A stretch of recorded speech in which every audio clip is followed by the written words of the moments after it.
So guys, ito na nga naglabas na ang mga legit sources sa social media ang status ni Anthony Davis at ni Jackson Hayes. Ayon dito sa nilabas na report is nakalista sila as a questionable bukas laban sa Suns. Kailangan pa naman nila si Davis sa LeBron dahil ang laro nila laban sa Suns ay importanteng laban dahil labanan yun para sa in-season tournament. So kailangan na talaga na makalaban bukas si Davis kung kailangan nila makapag-champion sa in-season. Dahil alam naman natin na mal-MVP at dapoy ang laruan ni Davis sa LeBron. At nung huling laban din nila ay naghalimaw si Davis sa paint, yan ang pinakakailangan nila kay AD. Phoenix naman ay nakalista si Devin Booker at si Bradley Beal naman ay nakalista as a probable. Good news to sa Lakers fans dahil si Durant lang ang sure na makakalaro sa tatlong superstar ng Suns.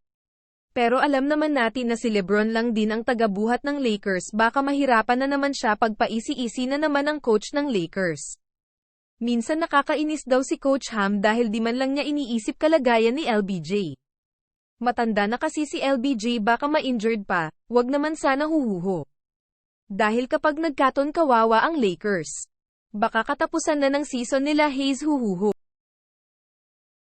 Sana maglaro ng mala-prime na naman si LeBron James. Nakaka-excite kasi panoorin ng isang 38 years old tapos malakalabaw pa din ang ginagawa sa court, malahalimaw pa din sabi nga nila. Kalabaw lang ang tumatanda.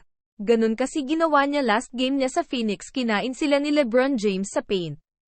Kinalabaw niya talaga lahat ng Phoenix sa loob ng paint. Lahat ng bumangga or hamarang at kahit sino magdepensa nun kay LBJ sa fourth quarter talaga naman tumalsik tas nag-flex pa ng muscle.